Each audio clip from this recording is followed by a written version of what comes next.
Fala galera, como é que vocês estão? Tudo jóia com vocês? Eu sou o Theo Cardoso, treinador e nutricionista e apresentador do Super Shape, o podcast aqui de Brasília que fala sobre treino, mentalidade e muito mais. Vamos direto ao ponto. Hoje eu vou reagir a um vídeo que o Camiscão, o Kaminsky, o cara que vive participando aí dos podcasts, falando sobre bioquímica, das paradas, a fabricação, produção e tudo mais, e ele pontuou sobre a questão da falsificação. Como é que você vai saber se é falsificado ou não o recurso ergogênico? Então vamos lá, vamos reagir a esse vídeo aí, para vocês verem na íntegra a opinião de um especialista que é o Kaminsky, que eu admiro pra caramba e eu espero um dia entrevistá-lo aqui no Super Shape. Vamos lá. Um esteroide falsificado, e como é que eu sei que é falsificado? Como é que eu consigo descobrir aqui?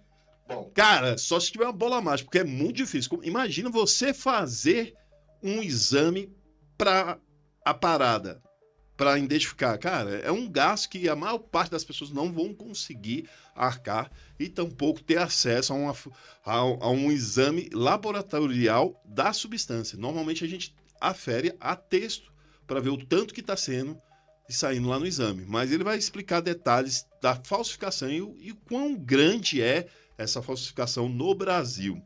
66% dos hormônios vendidos no Brasil são falsos. mas em farmácia também? Não, mas que é apreendido. Da farmácia também? Aí ele falou não. Só que, pessoal, pontuar um detalhe aqui. Teve exames da texto usada na farmácia, a Depos, né? Ou foi depois, né? Depois que estavam saindo subdosados. Então, entenda, não sei por onde, mas por algum lugar aconteceu a entrada de algo falso. Ou foi lá na fábrica, ou pode ser sei lá, um funcionário da farmácia. Mas engraçado, olha só, isso aí já tem um tempinho que aconteceu.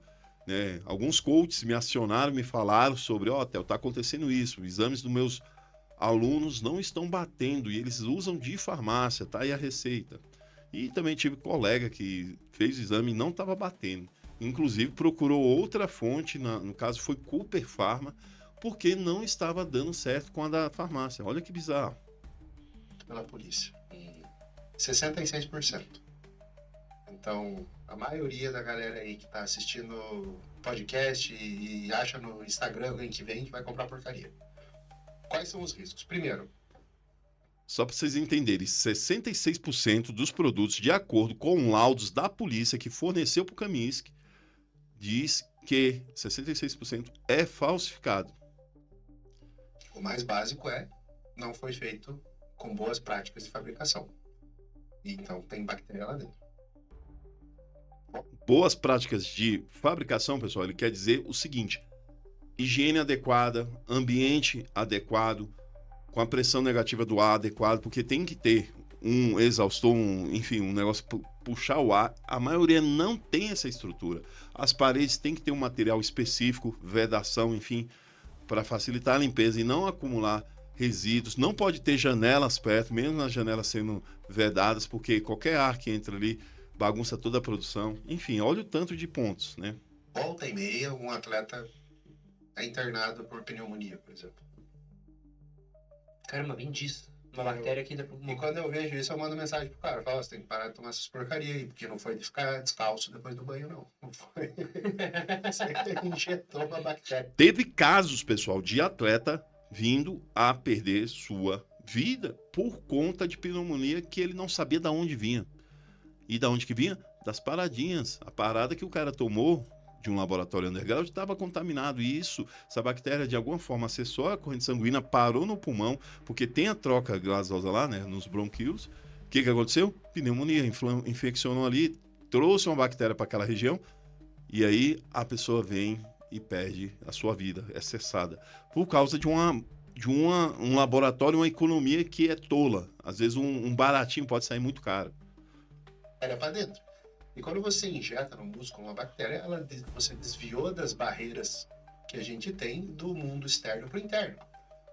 Então, no nosso nariz, na nossa boca, no trato gastrointestinal, você tem uma defesa, uma barreira para que a bactéria que está lá não entre na circulação sanguínea. Quando você injeta ela no músculo, ela tem acesso direto à circulação sanguínea e para ela fazer uma sepse, que é uma uma infecção no sangue generalizada é 2 toques. Isso aí te leva a óbito fácil. Então, esse é o primeiro risco. O segundo risco é de contaminantes. Então, além do hormônio, o que tem lá dentro? Né? Eu tenho alguns acessos a laudos da polícia de apreensão, que eles fazem laudo para saber o que tem dentro, e aí você vê uma mistureba de coisa. Então, às vezes... Vou só pontuar um detalhe. Eu já vi reportagem de laboratório que tinha aqui, no Distrito Federal, que os caras colocavam analgésico e anti-inflamatório. Mas por que isso? Justamente porque o lote daquele produto não bateu certo, no sentido, devia estar dando inflamação, e os caras vão lá e colocam. Aí você imagina, você está usando uma substância para promover crescimento muscular, anabolismo, só que você está tomando um anti-inflamatório, um antibiótico ali, antibiótico não, um analgésico para não dar dor naquela região e parar a venda do produto. Olha só que bizarro que os caras chegam a que ponto. Já teve outros colegas conhecidos relatando o uso de trembo que nitidamente dentro da substância tinha uma anfetamina, no caso o Potenai. A pessoa falava, Theo, tô sentindo a mesma sensação. Eu nunca tomei Potenai, mas o caso do relato dessas pessoas foi isso. Eu tô sentindo a mesma sensação de estar tomando o Potenai, aquela energia, aquele foco, aquela ansiedade, e era só quando a pessoa aplicava. Então, acaba que a pessoa fica vinculada e estimulada a usar. Imagina você tomando um negócio com anfetamina lá dentro, ou com um inibidor de apetite. Isso pode acontecer para quem faz uso de alguns laboratórios que não tem nem noção de onde que vem, enfim, o preço. Vou deixar ele falando aqui. Manda ver, Camis. Eles têm uns 3, 4 medicamentos tarja preta no meio, para dar resultado estético, né? Então alguma coisa para inibir fome, e aí a pessoa está usando uma anfetamina sem saber. Às vezes o cara que falsifica o hormônio do crescimento, ele põe insulina no lugar, que a pessoa pode ir a óbito por hipoglicemia desavisada, vai lá, toma, achando que é o hormônio do crescimento, faz a aplicação, e geralmente o atleta ele vai aplicar o hormônio do crescimento antes de fazer um exercício, um cardio. Aí o cara toma insulina, baixa a glicemia dele e vai fazer cardio. Então o risco dele morrer na esteira é gigantesco. Né? Então... Olha só o perigo, pessoal. E aqui em Brasília, em região em torno, aqui em Goiânia, teve um GH que era utilizado, vendido, um suposto GH, não era GH, né? Uma caneta vendida a R$500, que vinha com 100 UIs. 100 UIs de pura insulina ou soro, né, fisiológico. Mas a maior parte ali era insulina, de acordo com os relatos das pessoas que vinham tomando, eles relatavam para mim isso, que sentia tontura e tal, muita fome. Não era GH, pessoal. Fora o preço, que era muito baixo para uma quantidade muito alta de GH, e não existe essa caneta com 100 UIs.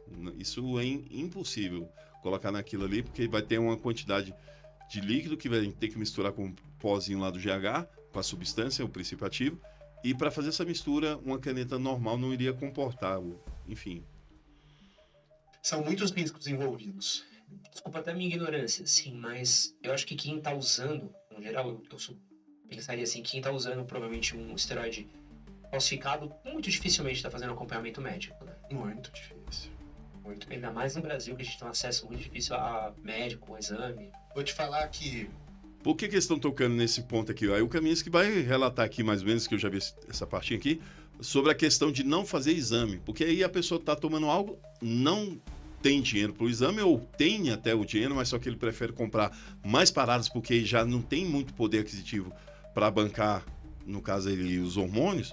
Então, pessoal, entra numa espiral negativa, que a pessoa não faz exame, não vê como é que está a parada, não vê como é que está a saúde.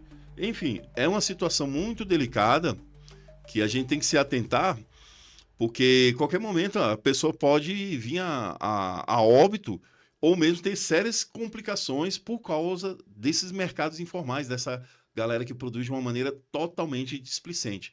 Mas é isso, pessoal. Consultoria Supershape, QR Code do lado de cima, só escanear que você vai ter acesso ao meu WhatsApp e a gente vai trocar uma ideia sobre nutrição e treinamento. Estou abrindo 2 vagas apenas para você que quer botar o shape, dieta, nutrição e treinamento, tudo acompanhado comigo, mentoria, direcionamento, planilha de treino e o cardápio alimentar baseado numa avaliação que eu vou fazer com vocês. É isso por hoje. Pessoal, valeu e aguardem que vamos ter mais outras entrevistas essa semana e vai sair um novo capítulo do Fantasma, produtor de ergogênicos, que abriu a boca novamente e falou muitas coisas incríveis que vão agregar conhecimento. Simbora, galera. Valeu e boa semana!